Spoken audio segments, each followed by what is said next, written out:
Hello, welcome to Scary Thoughts. Horror, philosophy, culture. I'm Mark Kate. And I'm Chad Lott. This is episode 106. We are going to be talking with Joshua Grannell, aka Peaches Christ, about the Terror Vault. And we'll tell you more about what that is very shortly.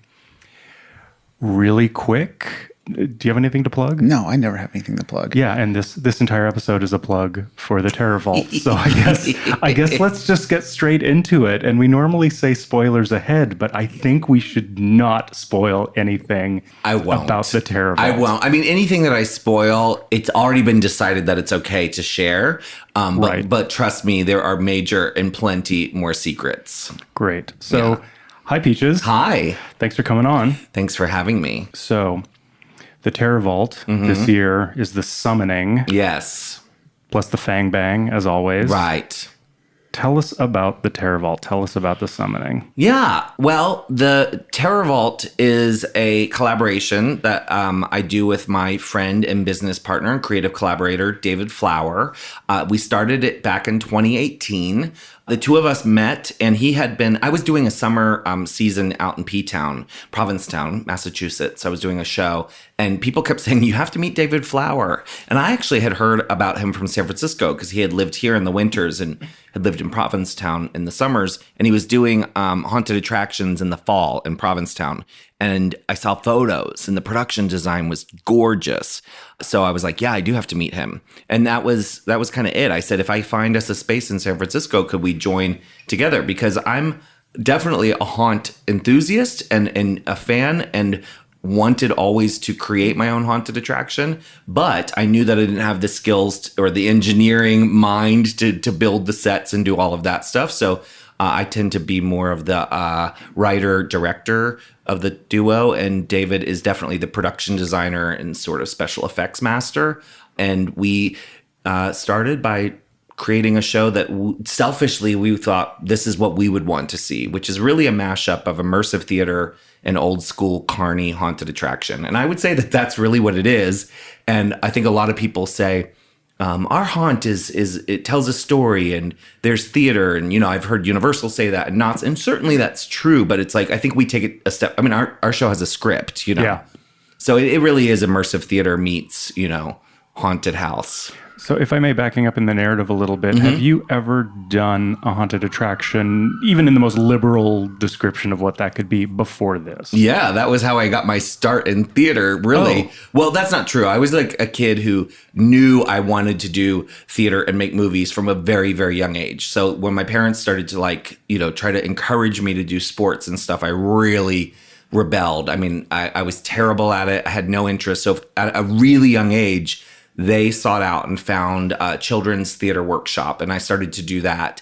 And then when I was like 12, 13, 14, 15, I built and created a haunted attraction where I grew up in Maryland that was outside in the woods, and it was called The Haunted Trail. And I wrote scripts and auditioned all the neighborhood kids, and we built sets for about a year. And my mother would sell the tickets wearing a costume, that I would put her in, and my dad would take the chain off the chainsaw and be the finale monster. And some of the neighborhood parents would be in it if I asked them to. And it was very popular. It was my first taste of like getting press, I was written about, and it was also my first time producing anything. So that was when I was a kid. And that was because I was, even before that, a kid who was obsessed with the Haunted Mansion. I grew up spending summers in Ocean City, Maryland. There were two incredible haunted attractions at the end of the boardwalk there. One was called Morbid Manor, and it was an old-fashioned, massive 80s walk-through haunted house. And it was open every night, and butt rock 80s teenagers played the ghouls, and they were terrifying, and they were the goth kids. They were the kids who listened to Bauhaus, and they were my idols. And I would hang out there as a kid. Sometimes I'd buy a ticket, go inside, and then just stay in there and hide. That's like how nerdy I was. And they would find me and they'd be like, oh my God, it's Josh again, And then they started to recognize me and, one of those people actually is a Midnight Mass fan these days. She's like an older woman who worked at Morbid Manor back in the 80s. And I'm like, do you know that was me, that kid? And the other haunted house was called The Haunted House, and it was a Bill Tracy dark ride. And Bill Tracy's this fantastic haunt creator and he did these really sort of surrealist kind of dark ride experiences that all went, not all, actually all of them. Some of them were walk through, but a lot of them were with ride mechanisms. And so that dark ride is actually still there. You can still go to it in Ocean City, and it's still got a lot of the original Bill Tracy stuff in it, effects and artwork. But Morbid Manor sadly burnt down in the 90s. Is there an industry term for like the setup and gag? Like the scene? Like, is it like a scene or, Well, I mean, so that's a good question. So there are, some of us call, like we have scenes and we call them scenes. Some of the haunts might just call them sets, or rooms. A lot of times they just call them rooms. And then another industry term is just the scare, and we call them scare actors. So we have both scare actors and actors. And actually those performers all swap roles. So I don't differentiate as far as this person's a scare actor and this person's an actor. It's more like this role, the role you're playing tonight is more of a scare actor role. It's more physical. I expect you to make people scream. And this role over here is more dramatic and you need to drive the plot forward. It's a good thing you're mixing these classes because like a couple hundred years from now, you could have a real like Capulet Montague situation between these people. That's true. Yes, exactly. We were very equitable. But yeah, in the business, in the industry, you'd probably call them scares, or rooms. I don't know. It depends on the haunt. Honestly, haunts now range from the sort of JC's sort of family haunt or community haunt that you grew up going to, which is random room after room, and you might walk in and there's a butcher and a strobe light, and you go into the next room and there's a vampire in a coffin or whatever, to fully multi-million-dollar, like big, huge, not just Universal and Not Scary Farm, but St. Louis has a huge haunt, Denver, Salt Lake City has a massive haunt. These are huge. Pittsburgh has a few actually of these massive haunts, that I'm a big fan of. My dream would be to not do Terror Vault one year and actually, people do this, actually tour the country and just every night, just hit a new town and do all the haunts and just blow all my savings on going to haunts for an entire season. It sounds super fun. Yeah. Yeah. The one in New Orleans that I grew up with was House of Shock. And that was like put on by a couple guys from Pantera, and it was it was explicitly satanic. So that was like a really big deal. And then, like the scary thing was like they could touch you, which was like, it's like, I'm pretty sure that's against the law, like, so it had this like air of like fear or whatever. But the actors are all like similar to what you're saying, like heavy metal kids, like they just go empty out the less desirable area of the juggalos and bring them in there and supplement their government checks for a few months. Right. That's like kind of like how it was. And there was something fun about that because the actors looked so just crazy out of costume because they were just like derelicts, like the Cole Carney vibe. I think if you didn't grow up with one of those, you really missed out on life. For sure. Like that.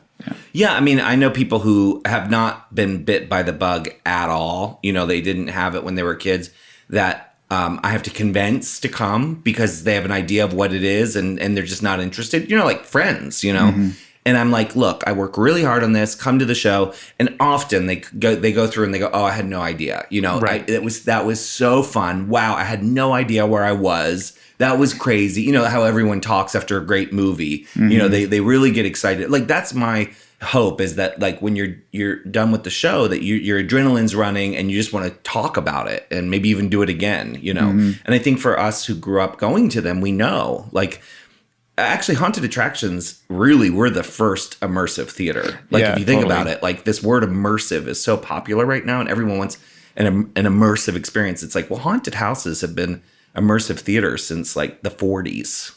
Have you seen Sleep No More?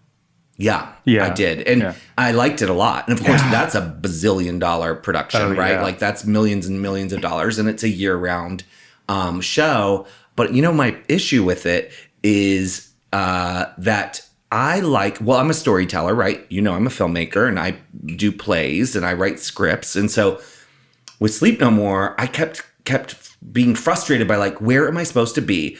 Tell me what I need to know. Like, and you're not like, it's non-directional. Like you're just, free roaming a lot. Like my haunt partner, David, loves that. He loved Sleep No More. Yeah, me too. I find it very frustrating. Like I want to tell the audience, what they need to know, when they need to know it. I want to control their experience, and Sleep No More is not that. It's you wander around and hope that you see enough to figure it all out. Yeah. So I'm curious, when you prepare, when I've looked online at some of the huge ones around the country and some of the behind the scenes stuff, there seems to be a lot of technology that some of these huge ones have thrown in, but it seems like yours goes more for narrative. I mean, which is what you were just saying. But how much do you sort of like scan through like that would sort of blow my mind. It's one thing to sort of dig into like, well, what is the whole culture around these haunted attractions? But then there's the layer of the technology that I can't imagine it's useful for anything but scaring people in October. Right. And it's really advanced and crazy. How much do you sort of like dip your toe into that world? The way other people do it, we go to Trans World. That's what it's called. It's called Trans World, which is really confusing and hilarious. So Trans World is the world's largest professional haunters convention. It's held in St. Louis every year. And it is, at one time, I think up until recently, the pandemic, you had to have professional credentials to even get into the show. And so it is a trade show, where a lot of that stuff is sold. And you have everyone there from the big wigs, the theme park people buying for the theme parks, to the big haunts, to all the way down to, family run little local haunts, And so there's, seminars and workshops and the 17 different booths that are dedicated to foggers, and a ton of booths that are, just masks or whatever. So of course I'm like a kid in a candy store. Yeah. But for our haunted attraction, even though we do have some pneumatics and we do have some technology, we find that for our show, we're not as interested in using them. We often don't. We're not as compelled to use them. And so where we do invest and where we do have technology are places that you may not notice it. And so we do a lot. Like lately, we've been investing a lot in this new lighting system that's put out by a company called Gantum. And so our scenes, our more dramatic scenes, are actually being run by tech operators behind the scenes who are running the lights, the sound, and some of the special effects like crackle plates and some other things off of a QLab program on a computer. And so the lighting and the music and the special effects or the projections, the video projections are tied into the computer. And so why I don't want you to notice it too much is that it's all there to enhance the story. So when the actors are saying something, you may not notice that a light's changing colors on their face because you're caught up in like what they're saying or what's happening. And, I have a cue for a certain music or a sound effect or, last year's show, which you guys saw, we had a character who appeared throughout the show. And because it's a linear show with a push through, people walking through, we, not to give away our secrets, but I think it was probably pretty obvious that it was like 6 different actors playing the same character, wearing the same mask and showing up. And because I wanted him to have the same voice, they were lip syncing to pre-recorded dialogue, and that dialogue couldn't be, it was timed to what the actors were doing. So often there were actors pushing buttons and walls, that you wouldn't have seen. There's a lot of that kind of technology that we're using, but hopefully you don't notice it. Yeah. One thing that struck me after last year was I came out of it thinking there must have been 500 people that I interacted with over right. Is the Terror Vault staffed more heavily than the average haunted attraction? Yes. That's what I thought. There's just so many people doing so much. Yeah, and actually other haunted attractions are appalled when they find out what our payroll is. But as much as I love the beautiful sets that David does in the art department, and they are gorgeous, and I just am so into the magic of being transported, I'm always arguing for more actors, right? So our budget, in general, we don't spend as much on the multi-$1,000 technology, right? Because I'd rather actually use that money for another actor. Great. Because I can mold an actor, and as you know, I'm working with a tremendous pool of talent, right? Like, not to say anything disparaging about haunt actors in general, but I think for a lot of, especially the more suburban haunts, it's a rite of passage for teenagers. It's something you do when you're younger. Well, our show is actually full of really, really good actors who range in age we have some as young as under 21 and some as old as, truly senior citizens and everything in between. And we have every gender you can imagine. I think a third of the cast is, trans identified, and we have every race and every sexuality. And, so it's a really special thing that I can kind of go in and go, okay, this person can do this and this person can do this. And in many ways, to me, that's as much of the magic as the props and things. What's the community of actors like? Were they a lot of people you knew, or are they like year-long identified as like terror vaulters? Like, for example, my mom worked at the Playboy clubs, and so she's Playboy great. For life. Wow. So I'm wondering, do you have a similar vibe to that, where you have like your haunt crew and they're like a haunt family? Yes, we are lucky that, especially last year, because that was our first show back after taking 2020 off, we pretty much have almost the entire cast returning, plus a lot more that we've hired. So the nice thing is people enjoy doing it because it's very, very, very hard. Like, I cannot underestimate when I hire someone enough. I can't tell them enough how hard it's going to be. But I always think, like, clearly it must be fun because they keep coming back for more, And we pay pretty well, I think, for a haunt. Like, we don't, we follow the law. We do everything by the book. I mean, they get more than minimum wage, which in San Francisco is, it's a good rate, They work really hard, but they also are people who love what they're doing. And even though they come from all these different places, they all get this similar thrill out of doing this weird show. And so I think that's a connective thing, probably like the Playboy Club. I think there's this thing where it's like, we're kind of outsiders. We're different. This is weird what we do, and we love it. We really enjoy it. And so they tend to bond in this very specific way. And then the other thing about it that's been interesting, which I hadn't thought about because this has sort of been true of my whole career, we have a lot of people in this show in particular, Terror Vault, who are disabled, who are people who are on the spectrum of autism, and people who have said to me flat out, like, I love your show because I feel like an outsider all the time.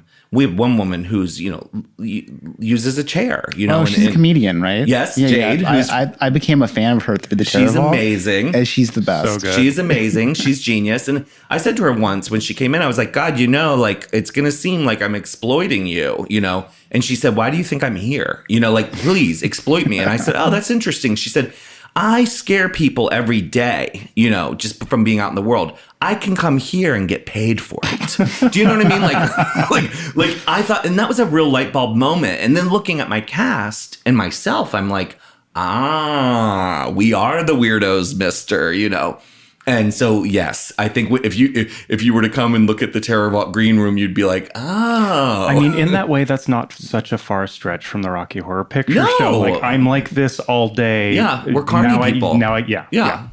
Yeah, which is totally like, that's my Midnight Mass family. And, and the other thing about this group in San Francisco is a lot of them come from the drag world. A lot of them come from the burlesque world. We just so happened to open right after a very popular long-running theater company closed. Sadly, the Thrill Peddlers over at the Hypnodrome had closed down. So a lot of those people who were doing Grand Guignol and spooky theater, spook shows, literally, they had a new home to come to. Oh, I didn't realize that. That's brilliant. Yeah, that just was totally serendipitous. And of course, I was a huge fan of what Russ did over there. I mean, a massive fan. I would go see all of his shows. And it just so happened that he was closing up shop and we were opening, so a lot of those Thrill Peddlers came over to the Terror Vault. Yeah. And what do you think about expanding? Like, would you do an outside of Halloween show? Like, Spring Break Murder or whatever? Is that on the table, or? What I really want to do, honestly, is kind of what I've done with Peaches Christ Productions in some ways, where we get to build these shows and do them in San Francisco, where we have our production company and we have an audience. But I would love to take something like The Immortal Reckoning, and if The Summoning works out, I'd love to take a show like that and do it in LA in the spring, because LA is massive as far as haunt stuff goes. And you can do year-round horror immersive theater down there, and it will play. Yeah, it LA's a great horror town. Oh my God, they're obsessed with horror. It's a year-round town, and so if I can do it up here in the fall and then bring it down there in the spring, so we're actually looking for spaces. So if any listeners, so we're actively looking. That's what I want to do, because sometimes it's like we write this show, we work so hard on it, we come up with a concept that people love, we then perform it a ton of times. It'd be great to just take it and show it to a new audience. You were talking about looking for a set. At what point did the Mint as a location happen? Because I feel like so much of the show is what the Mint looks like. Yeah, you're just talking about locations, and I think that the Mint is a very special historical place, and you guys do so much with it. I had seen a haunted house at the Mint back in like 2010 or 11. It was around the time that my movie All About Evil came out, and that's how I remember that I was kind of like, okay, I've made a movie. And what is the next? Like, that was a big dream come true for me, like making a feature film, like a proper movie. And I pursued doing a haunted attraction because that was like the only thing on my kind of like childhood dream. Basically, my whole adult life is just being the adult version of me as a child, which is making haunted houses, being a drag performer, making movies. But I hadn't been able to realize a dream of doing a haunted house professionally as an adult. And that was a huge part of my childhood and a big thing of my sort of passion as far as creative pursuit. And I went to the Mint, I went to the Armory, I went to all these places thinking like, well, I've made a movie and people know who I am and maybe they'll let me in. And then the Mint didn't. And then there was this other producer who got to do a show at the Mint, and not to say anything negative, but I waited in line and I went through the show and I was very disappointed. And, it was a lot of pipe and drape and it was a lot of, Spirit Halloween kind of store stuff. It was, it was that kind of thing, And so I was really soured on it. And then after some years meeting David, I found out that the Mint management had changed hands and that I knew someone who was involved with the new management group. And so that was it. I just basically said, can I come in and pitch something to you? And I went in and I pitched this thing. And a big part of my pitch was, okay, your charge as a company is to have so many public facing events. That's part of their deal with the city. And they do a lot of, Oracle events and Google and Salesforce. And right now today, while we're down there, there's a big wedding happening. And, I'm sure those events are very good for them as a business. But because they needed public facing events, I was kind of coming in and going, not only can I do public facing events, but this is how many artists we're going to employ. This is the diversity of people. And that's very good for this company as far as their relationship with the city. And so, that was really how it worked out. And do we make as much money for them as Google could in a month? No, but we're also satisfying, hopefully, an interest of theirs in the city to make space available for artists. And, of course, that's what I like to remind people. When you look at the ticket price, it's like, yeah, well, like Mark said, there's a lot of people to pay. People go, oh my God, $70 for a haunted house. And it's like, well, it's an hour-long immersive theater experience, in San Francisco at the Mint building, So yeah, that's how we got in. That's great. So speaking of iconic spaces in San Francisco, did you happen to go to the Stranger Things experience? I did, yes. What'd you think? I honestly enjoyed it. Yeah. I really did. And I will say this. I've always been of the mindset that part of this probably has to do with the drag world that I grew up in, that I need to root for my colleagues and I need to root for things that are similar to me. And certainly I think with myself and Heclina especially, we always helped one another, and we wanted to see drag theater and drag entertainment and drag events be good, even if they weren't things that we were producing or involved in. And the reason is because that's how you build a culture. That's how you build an audience. And together we benefit, all of us, all ships rise, And so my biggest thing going to the Stranger Things thing was like, God, I hope it's good, because I knew they would get in thousands and thousands of people. I mean, it's an IP that's so popular. They were going to have marketing dollars that we'll never be able to compete with. But obviously, if people go there and they enjoy it, they're more likely to come to our show.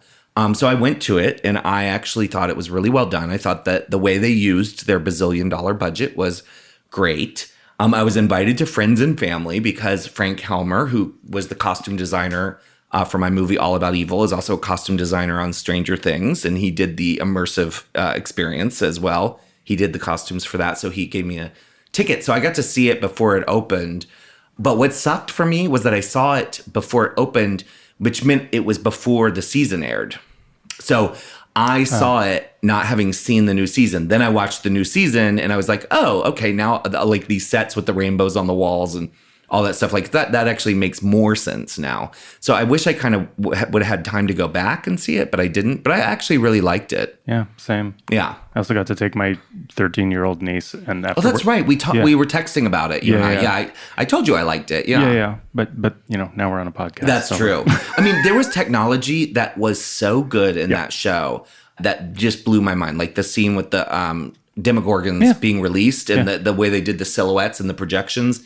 And they timed it with, vibrations and sound design. It was like, wow, this is top notch. But there was still pipe and drape. There was still pipe and drape. And there were still some scenes that kind of fell a little flat. It's like, these things are hard to do. What are you gonna it's do? theater, exactly. Yeah. But my 13-year-old niece afterwards, she was like, that is the coolest thing I have ever done in my life. Well, guess what? She can come to TerraVault now because we're doing matinees that are PG-13. Seriously? Yeah. So we have matinees this year. Where we change some of the content. We do a PG-13 matinee, and then the evening shows are 18 and older. Oh, that's so cool. Yeah, just because we had so many parents come who were like, look, my kid could handle it. So I'm sorry, what's the base age for the daytime? So it used matinee? to be 21 and over. Yeah. And now we're wristbanding all the drinkers so that we can have 18 and over. The reason we're doing 18 and over in the evening is because the content of the show is still adult. There's still nudity. It's still very peaches. It's us. It's queer. It's perverse. I would say that this new show is even pushing that further than we've ever pushed it before. Yeah. But it's also very easy for me to go in and rewrite some of those scenes so that they're more PG-13. And so for the weekends closer to Halloween, we're doing short matinee shifts where 13 and over can come in. Yeah. Oh, that's cool. Yeah. Speaking of other haunted attractions, and the high tide raises all boats. Did you see the haunted ship thing in Alameda a couple of years back? The Hornet? That's what. Yeah. Did you go to that? I never did, but we have some of their actors in our show. Oh, yeah. Okay. So I've heard about it, and I never was able to make it. It was great, but it was another thing where the location had so much to do with it. Like just being on this huge metal thing that's floating with the lights out is just terrifying without it. Like right at the beginning, Yeah, I did do the Queen Mary down in Long Beach, which is a giant old ship, and they would do a haunted attraction on that. And that was similar, where you were on a ship in the water, and it was just scary by itself. But then I add scare actors. Yeah. If you could pick any location to have a haunted attraction at, what would it be? I honestly think that the Mint might be my favorite just because I think it's super scary, honestly. Like, it is definitely haunted. And, oh, God, I don't know if I should say this or not, but it's infested with rats. And do you know that you may see a rat like when you go through our show? Like there have been a few scenes where a rat literally runs into the scene, like with the guests and the actor. The first year you had to collect rubber rats. And that yes, exactly. Yeah. And that was inspired by the Mint. You're just like, let's just cover it up, and we can say, oh no, it was plastic. Okay, do you want to hear a really amazing story? This is, and the person very well. Okay, there was a worker of ours, our art director, Rick Ray. We had the vaults, a whole section of the show where you had to go and search for rats. And he walked into a vault and just scooped down to pick up, one of those rats. And it was not a fake rat. It was a dead, bloated rat that he grabbed in his hands, and he freaked out and threw it across the room, Ugh. Yeah, the first time I was ever in the Mint was I was catering a party, and I was tasked with setting up some stuff in the basement. And I was like, I don't know that I'm like not a scaredy cat, but I don't know that I want to go down there alone. Thank you very much. It's scary. And they put the caterers down there, and they put them in those back rooms and stuff where the rats are. That's where the food is being made. No, I'm trying to think, like, besides the mint, where would I think? I mean, I don't know. I think, if the sky's the limit, give me Oakley Court, in England where they filmed Rocky Horror, that's the castle, I don't know, something like that maybe. I just saw that's like a bed and breakfast. It is. Now. It's a bed and breakfast now. Yeah. Great. I was supposed to do an event there, but pandemic. Yeah. I was supposed to do an event there with Patricia Quinn. Back in 2020. Yeah, wow. We were going to do a Rocky Horror screening at Oakley Court. That would be cool. I know, and it never happened. Maybe it will someday. So tell us about the Fang Bang. Well, the Fang Bang is our 80s new wave goth vampire bar that after years of doing a bar as part of the event, we just sort of realized the bar would do better if we just treat it like an extension of the haunt rather than a bar. And, before it was like a bar and we just kind of let our business partners just kind of run it like a bar. And they did a great job. It was a bar like they'd run any other of their event bars. But it didn't feel festive. It didn't feel like it was integrated into our show. So last year we sort of set out to do that, to make the bar its own show. And so we put the bar in the vaults where we previously had you search for rats. And we hired goth DJ to put together a playlist, and we got actors to play vampires who are roaming the vaults and gave them a storyline. And it feels so much like late 90s New Orleans. Everybody playing Vampire the Masquerade in the club. Good. It has a very specific, really great feel. It is so much fun. I love it too. Selfishly, it's exactly where I would want to hang out. I mean, Mark knows that's all the kind of music I love. I'm a goth, death rock, new wave. Like, that's all the stuff I love, And the actors who are in the Fang Bang are so, they're some of the best. I don't want to spoil anything for the listeners, but some of my interactions in the Fang Bang were some of the best parts of the entire experience. I totally agree. And, they could be on any vampire TV show or movie. You know what I mean? Like, they're legitimate to, that sort of, feel. I mean, it's very, almost like the Buffy the movie. Vampires sort of, like a bad gang. Yeah. It's so much fun. Yeah, those are that whole crew. One is Diamond is a veteran haunt actor. She came to us from other haunted attractions. Just genius. She was such a good clown the first year. I remember her terrifying and torturing people. And we were like, wow, there is an art to haunt acting that's specific and different. And she really worked with a lot of our actors on how to be creepy and how to be physical and how to really scare people, Very, very good. And then Cream, who's a drag performer, but presents in the Fang Bang as a male, sort of a gay male persona, Starlo Minx. We all workshopped their characters for months. I mean, we had rehearsals, and they would come in and play me their favorite music, and I would engage with their characters, because I was like, look, if you're going to do this for 5 hours, you have to become this person every night. So I don't want you breaking character when your friends walk in, that kind of thing. They're instructed to be in character even around me, unless I tell them this is out of character because I need to, have a serious talk or something. But in general, they have to be on. They take breaks or whatever, but that's not easy to be in character like that for hours on end. But they do a good job.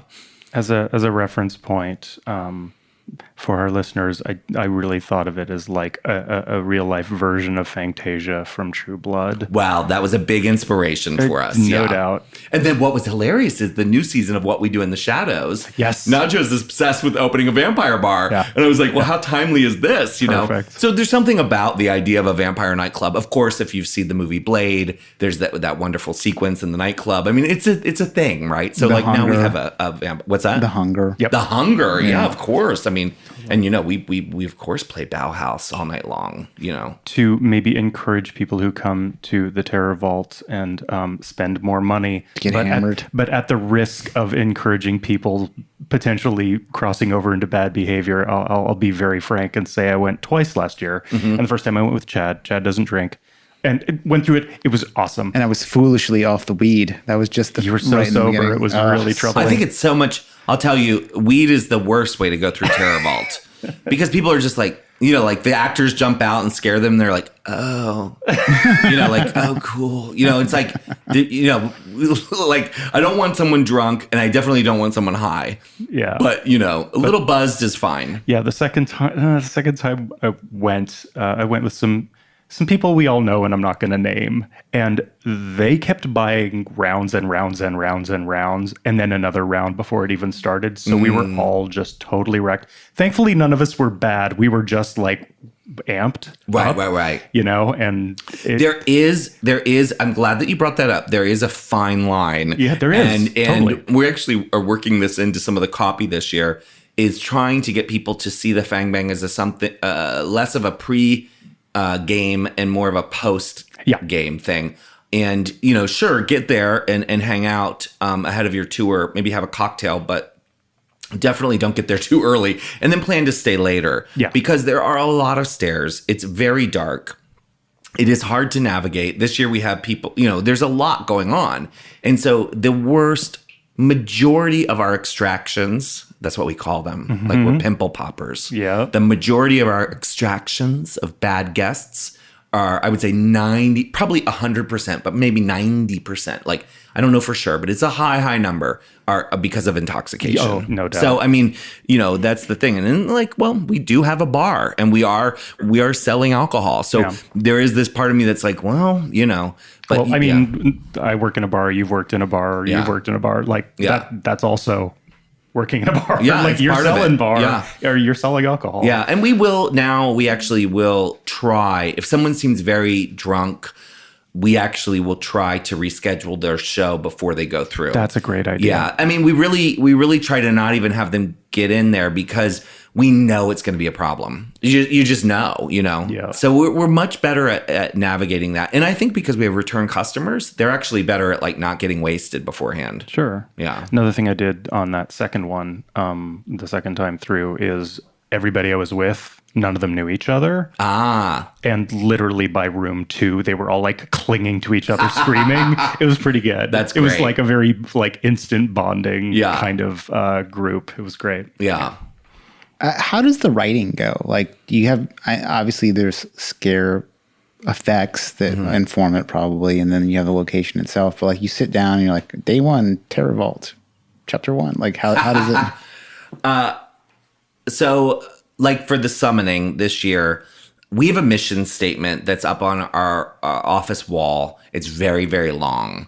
But it kind of details like all the things that make Terror Vault unique, which is camp and horror with sexuality, nudity, gore, fabulousness. It's like all these sort of like these buzzwords that like, what kind of show do we want to put on? Okay, it needs to be this. It needs to include all of this. And one of the things that I really liked about The Immortal Reckoning was that we leaned more into narrative and we definitely leaned more into fantasy. Before, the concept was that the Mint had been a secret prison, which I still really like that concept, but it meant that we were dealing more with reality and more with prisoners who existed in real life. And so the fantasy parts of it were I felt like they were a little limiting, even though I really went crazy with it one year. I had witches and all sorts of stuff. But last year with the occult and these occult artifacts, which sort of were driving the narrative, it was just more fun. I could kind of go more fantastical places. So this year it was like, well, what do we want to do? We know that our formula includes guests going on an adventure. Why are they going on the adventure? What's the story this year? What makes the world special? How is it site specific? I really like it to be site specific. So, the Mint was a secret prison. Then the Mint was housing a museum display of this rich family's collection of the occult artifacts. This year, you are at the Fang Bang at the Mint, and the way the show starts is that you're pulled into the show and you meet the proprietor of the Fang Bang who's behind the scenes in his office saying, you're at the Fang Bang for a reason. We need your help. And so it starts as if you are at the Mint at the Fang Bang, and you find out that this vampire named Lucretia, an unethical vampire, has gone rogue. And you realize that these Fang Bang vampires really have this agreement where they feed on undesirables. They feed on rapists, murderers, MAGA people. That's where they justify their behavior. They're very Dexter about it all. But this woman thought, fuck humans. I'm going to kill whoever I want. And why are we living afraid of these people? Like, we shouldn't be afraid. We should rule the night, Why not to get slaves? Exactly. So the vampires decided to destroy her because she basically wanted war with the mortals. And they messed it up. And so she was decapitated, but they did not drive the stake all the way through her heart.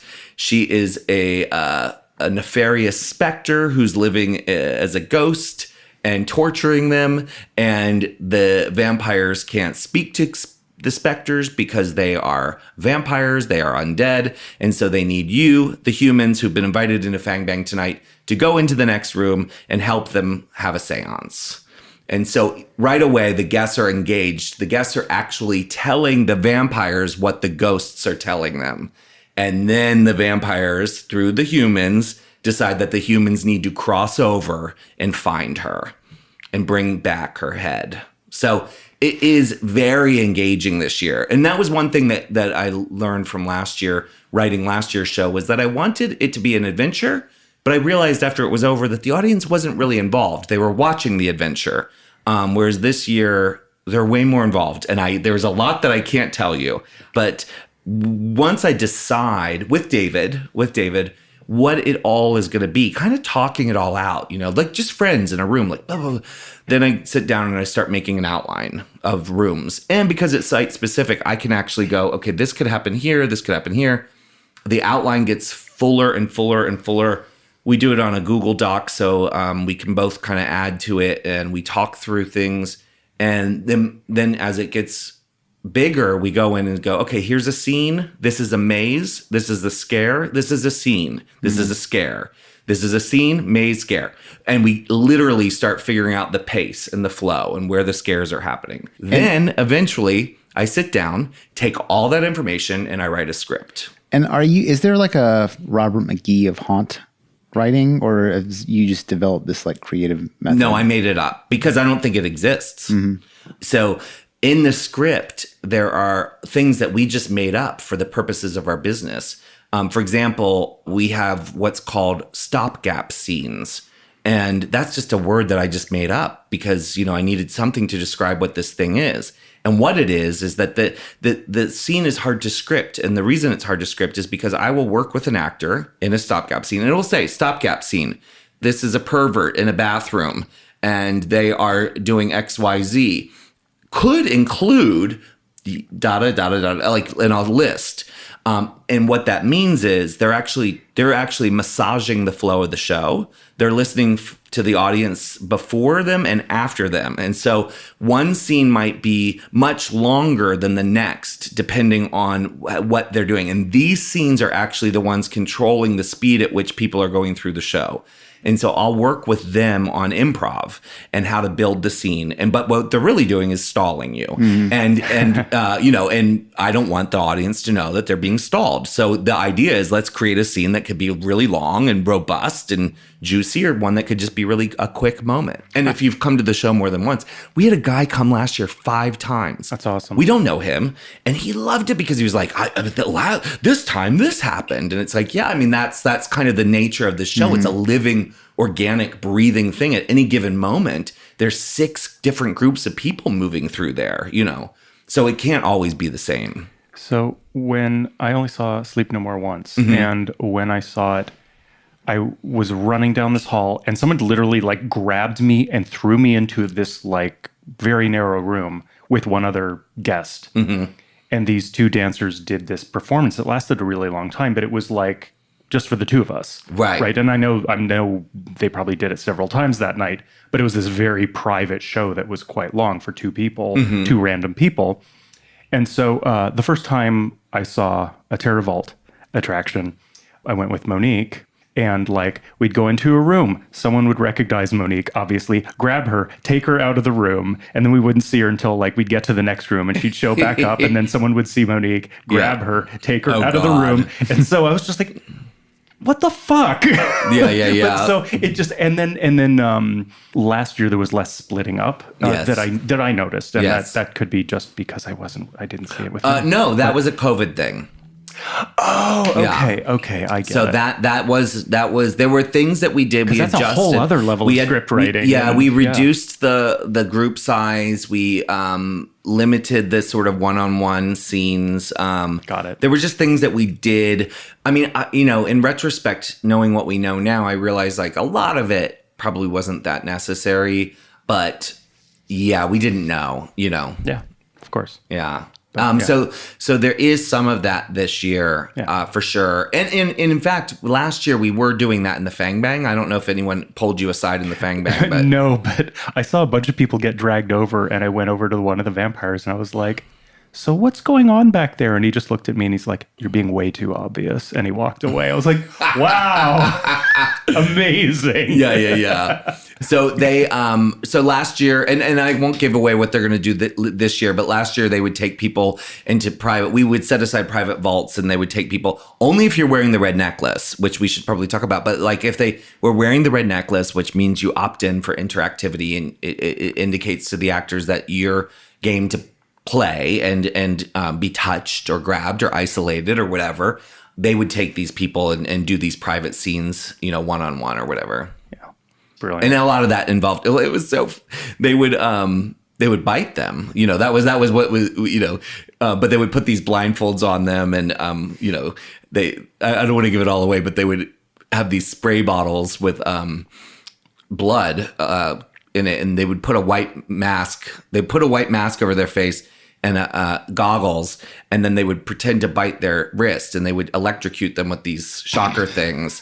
While one of them was shocking them on the wrist, and adding blood there, the other sprayed them with blood in their face, so that when they were done, they had this bloody mask, and it looked like they had been turned in, and they would do this whole ritual like, you're one of us now.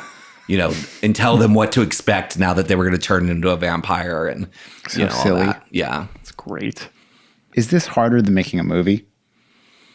That's a good question. I would say that it is about equal, as far as the scope of it. I think the size of it, the amount of work and attention it takes, and how much planning goes into it. Mm-hmm. So I would say that it's very similar. It's different as far as actually like what you're doing, but similar as far as like the amount of work and planning and all of that. And like, when do you restart? Is it like last night, last show? Like, there's only 364 days to Halloween, like that sort of thing? Or no, I think what we typically do is kind of let ourselves off the hook for November and most of December, and then probably as it starts to get towards Christmas, we start having fun, like being okay with starting to talk about a new idea or something. Yeah, by the time January rolls around, we're starting to really workshop like titles and concepts and story. And what are you doing for like inspiration? Are you like watching films or? Yeah. Watching a lot of movies. There's and that's something I do anyway. I just, I love movies. I'm a big horror fan. I love talking about movies like you guys. I see a lot of movies, and I will actually, like with this show, so there's something kind of hilarious about this show and why it takes place where it does. One of the things that we do is we set these experiences, because it is immersive, we set them in different worlds. So last year, a big world in the show was this sort of Catholic, sort of satanic orphanage, run by these nuns who worshipped this rabbit, right? Like that was just, something twisted that I made up, but it came from so many different movie ideas, and I obviously love sacrilege or whatever. And this year I was like, okay, we've done a lot of Texas Chainsaw homages. The year before I had Cannibal Family and a big birthday party scene, and, love the Cannibal Family thing. I'm very inspired by Texas Chainsaw Massacre, but I try to push myself. And so this year, one of the things that we inherited was a castle set, compliments of the band Metallica. So because I got this castle set, yes. So it's sort of a strange thing where one of the events that I'm working on so surreal. But during the pandemic, I started to pursue more aggressively this show that I do for the San Francisco Symphony. It's a Christmas show. Before I did the Christmas show, the holiday show called Holiday Gaiety, I had done an evening of horror music. And so I talked to the conductor, Edwin Outwater, who I do these shows with. And I said, I want to do a horror one again. And we should sell the holiday one, to other symphonies. And he was like, absolutely. He talked to his management group out of London who brought me on as a client. We packaged these shows and started selling them to other symphonies. So long story short, I'm performing at the Royal Albert Hall in December, for the Christmas show, which is insane. And then we have this other show called Symphony of Terror. Well, Edwin conducted Metallica at the Chase Center when they did the San Francisco Symphony thing. I met Kirk Hammett, Kirk's assistant. Shelley's a big fan of mine. Edwin and Kirk made an album together of horror music. Kirk and I just started talking and becoming more friendly. We've asked him to, work with us on Symphony of Terror, which it looks like he's going to do. And so Metallica was getting rid of a bunch of their shit. And they had Shelley reach out to me and ask me if I wanted it. And one of the things they were getting rid of was this big castle set. So we put it in the show, which meant all of a sudden I had a castle, which luckily I knew early enough on that I said, we're going to do a whole medieval Ren Fair, section of the show. So that's new for us, but that's all just literally inspired by the fact that we got a castle. Kirk Hammett's such a horror fan. I had his coffee table book, Too Much Horror Business, which was like, did you go to his show? You must have. I didn't, but I was at his warehouse where all that stuff lives. Yeah. So I was looking around going, oh my God, it was amazing. Yeah. But I remember when the show happened at the Regency and I was out of town. He has a lot of 50s stuff. That's really, tons. Holy shit. I don't even remember the name of this movie, but you've seen it, Yeah. Creatures and aliens and monsters. Yeah, a lot of the sci-fi, a lot of the stuff that Stephen King talks about being inspired by, that's the kind of shit that he has. Yeah. Which is cool. Yeah. It almost makes up for them giving how to run corporate finance seminars on Masterclass or whatever. Oh, do they do that? They have a class on maybe it might be how to work with a group. Oh, I didn't know that. And it's it makes me sad. I mean, I love them. I'm a huge fan. Same. And have been since I was a kid. Even though it's funny, I loved the aesthetic of heavy metal, but probably didn't love the music that much. I loved the looks of Kiss and, the album covers and all of that stuff. But it was Metallica that I actually really could listen to and really enjoyed the music truly. And I've seen them in concert a lot of times. So, getting to I went to the rehearsals for that symphony show. I was invited to the rehearsals and they premiered it at the Chase Center. It was the first concert they did at the Chase Center, but they rehearsed it at the Cow Palace. And so I got to go and just sit there and watch them as a band, just rehearse and surreal, it was just amazing. And they're just super, he especially is just very generous. And so, I don't even know if they want me to tell people that that's Metallica's castle in our show, but I am going to tell people, it's pretty great. And there's a few other things that he gave us too, Yeah. That's great. Lars Ulrich. Not Lars. He gave you Lars. Oh, yeah. Yeah, we'll have Lars just sitting in the corner drumming. So maybe outline for listeners, when's it running? How do they get tickets? Sure. How should they dress? Good questions. Okay, so it opens October 7th. It runs through November 5th. And we have our full calendar up at terrorvault.com. The pricing depends on what night you go. So it ranges anywhere from $50 to $70. The closer you get to Halloween, the weekends are going to be the higher prices. The weeknights and earlier on are going to be the cheaper prices. And like I said, we are 18 and over, except for those matinee shows where we're PG-13. And you can get tickets at terrorvault.com. What historically have been the difference as far as the crowds, different nights of the week? Oh, I would say that I couldn't really tell you other than the one night where the most ill-behaved people tend to come is Friday. So we all have noticed that Fridays are the hardest as far as the most behavioral issues. I think maybe part of that is just people being done with their work week and wanting to let off steam, and sure. They go directly from work to whatever pre-gaming bar they're doing, and then they come to the Terror Vault. Whereas Any other night of the week, I would say, like, if you're a big party person, Friday might be for you. But, you know, as far as I go, I'm such a dork. I tell my friends, I'm like, come any other night but Friday, because, you know, I want my friends to go through with guests who aren't being obnoxious. I probably shouldn't even be talking about that, but you know what I mean. I'm you know, well, you asked, and I'm a blabbermouth. I mean, also, you'd be inviting your friends to go on nights when your actors are not fucking exhausted from dealing with high, exactly, high stress guests. Yeah. What else? I mean, I have like so many more questions, but I feel like we should wrap it up. Because to me, like, I mean, this isn't exactly a unique to America art form, but I think the way you do it is it's like American folk art. Like, and it's super interesting.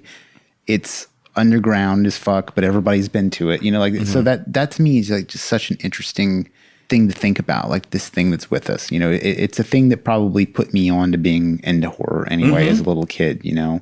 Where do you want to push it? Like, I mean, I think TerraVault's obviously like narratively superior to anything else I've seen. Like, so like, I mean, does it become like a touring thing, or what happens? I love that you bring up that it is an American art form, because even though other countries, like haunted attractions now are very, very big in Japan, and there's a great book. Oh my God, what's her name?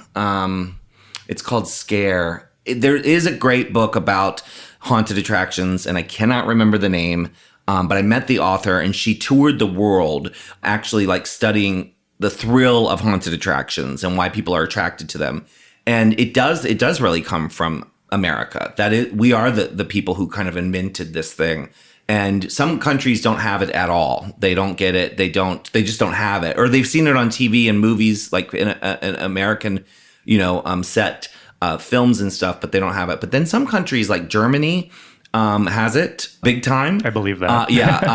Japan has it big time. So it is expanding. For me, I would love to grow without, I mean, part of my whole career is how can I go into these spaces and get bigger, but not also compromise my own sense of strangeness or perversity. You know, even the shows I do at the Castro was always like, how do I do this more popular cult movie, but still make it offensive and wicked? You know, so I think it's like that thing where I'm never going to be as successful as a Universal Studios Halloween Horror Nights or a Stranger Things intellectual property, but I could become more popular doing this, because I do think there are more sick and twisted people out there, especially in LA and other cities. So I think that's kind of what we want to do with it. And then during the pandemic, I did write with my co-writer Michael Verratti a TerraVault movie script. So cool. You know, we'll see. Yeah, I mean, it's a movie about people building a haunted attraction at the Mint. Perfect. Yeah, Amazing. Of course, it's very me. So you know. Excellent. You know, the haunted attraction might be haunted. You know, imagine that. I mean, that's all I will ask for tonight. Yeah. Okay.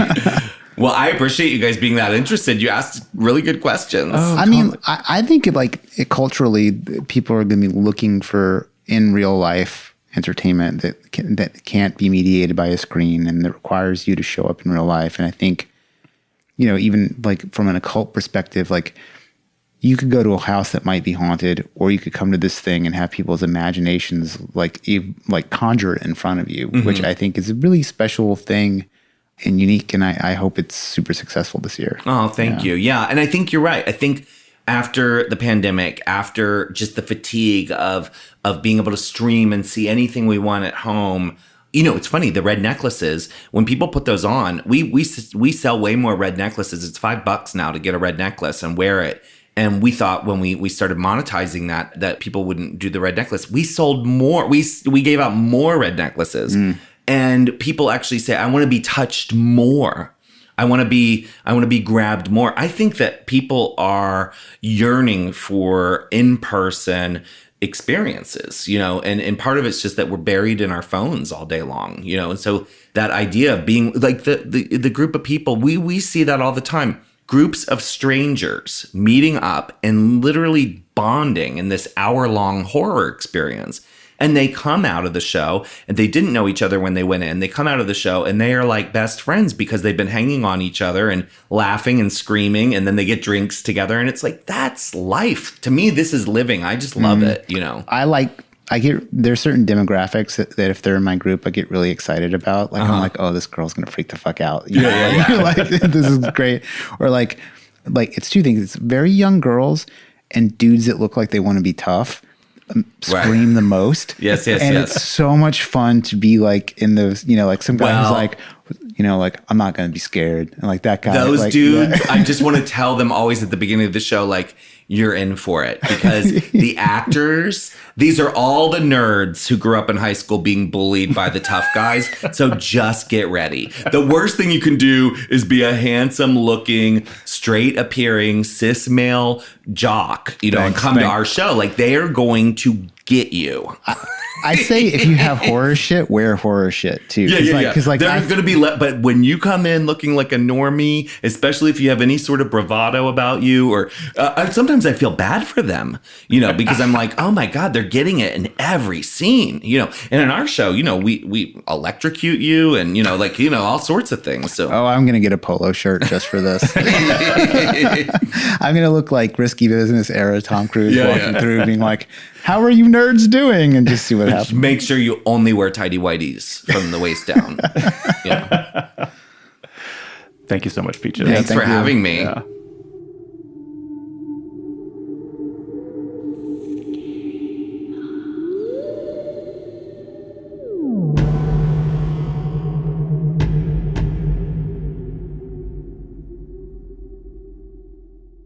My mic is a sag hag.